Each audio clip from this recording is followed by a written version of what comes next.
Halo, selamat pagi anak-anak ini semua. Hari ini kita belajar mata pelajaran IPS, Ilmu Pengetahuan Sosial. Pembangunan sosial budaya di Indonesia. Pembangunan sosial budaya adalah pembangunan yang mencakup kehidupan sosial dan budaya di masyarakat.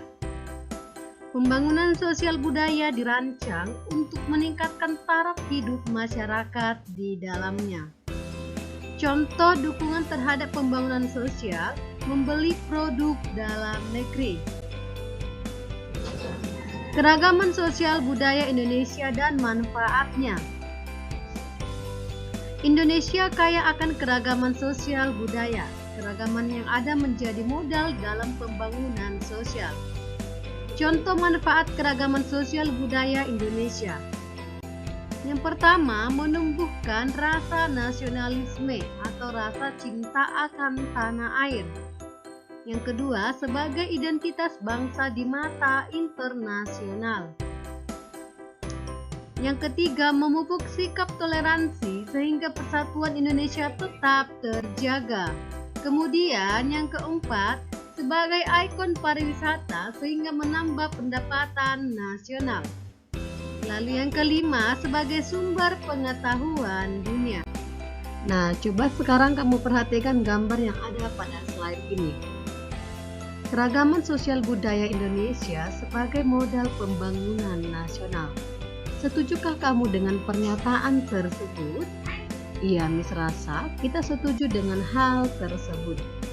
Karena keragaman itu dapat menjadi sesuatu yang membangun negara kita. Coba perhatikan teks berikut ini, dengarkanlah Miss akan membacakannya. Perkumpulan petani pemakai air.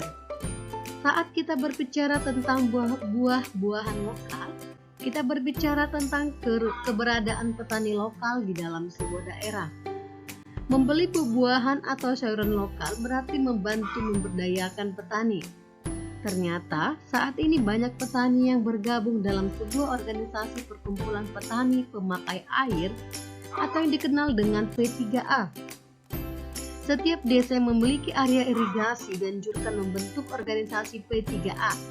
Pembentukan organisasi P3A atau organisasi petani irigasi tersebut dilakukan oleh petani itu sendiri berdasarkan kebutuhannya serta sesuai dengan norma dan nilai yang berkembang secara spesifik di daerah masing-masing.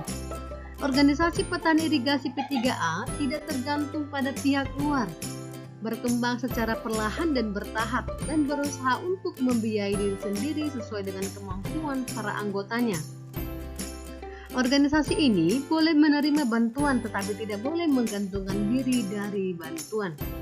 Organisasi petani pemakai air harus memelihara pengetahuan dan teknologi lokal, yaitu pengetahuan yang sejak zaman dahulu telah diterima oleh masyarakat secara turun-temurun dari nenek moyang mereka. Anggota organisasi ini juga senantiasa terbuka terhadap pengetahuan dari luar untuk menambah wawasan mereka sesuai dengan pengalaman orang lain kalau memang sesuai dan bermanfaat. Selain itu, organisasi ini juga ikut menjaga lingkungan fisik, sosial, budaya, politik, dan ekonomi. Para petani tanpa memandang perbedaan dapat masuk menjadi anggota organisasi petani pemakai air ini. Organisasi petani pemakai air atau P3A bertujuan untuk menampung masalah dan aspirasi petani yang berhubungan dengan air untuk tanaman dan bercocok tanam. Organisasi ini menjadi wadah bertemunya petani untuk saling bertukar pikiran, curah pendapat, serta membuat keputusan-keputusan guna memecahkan permasalahan yang dihadapi bersama oleh petani, baik yang dapat dipecahkan sendiri maupun yang memerlukan bantuan dari luar. Organisasi ini memberikan pelayanan kebutuhan petani terutama dalam memenuhi kebutuhan air irigasi untuk usaha pertaniannya. Dalam tahap perkembangannya, organisasi ini diharapkan dapat menjadi suatu unit usaha mandiri yang mampu menyediakan sarana, produksi pertanian atau saprotan dan sebagainya maupun dalam upaya pemasaran. Selain itu, organisasi ini juga berperan dalam pengembangan dan pengelolaan sistem irigasi. Organisasi P3A merupakan sebuah contoh pembangunan sosial budaya. Disebut sosial karena tumbuh dan berkembang dalam kehidupan masyarakatnya. Disebut budaya karena di dalamnya terdapat ide atau gagasan yang bisa jadi merupakan warisan dari generasi sebelumnya. Inilah yang mendasari pembangunan sosial budaya yang memang dirancang untuk meningkatkan taraf hidup masyarakat di dalamnya. Nah, anak-anak Miss, untuk tugas kamu, lakukanlah identifikasi terhadap bentuk-bentuk keragaman yang kamu temukan pada bacaan yang telah Miss bacakan tadi. Berikanlah penjelasan untuk setiap keragaman yang kamu temukan. Sebuah contoh telah diberikan untuk kamu.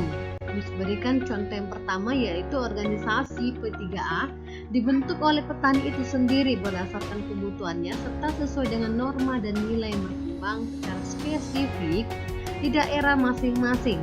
Ini berarti setiap organisasi P3A berbeda dari suatu daerah dengan daerah yang lain.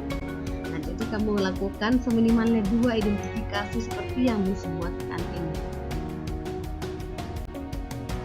Oke anak-anak Miss rasa cukup jelas ya nak untuk pembelajaran hari ini dan juga tugasnya, dan jangan lupa untuk tetap membuat catatannya.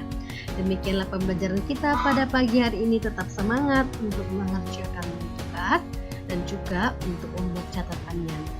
Oke anak-anak Miss semua, selamat pagi.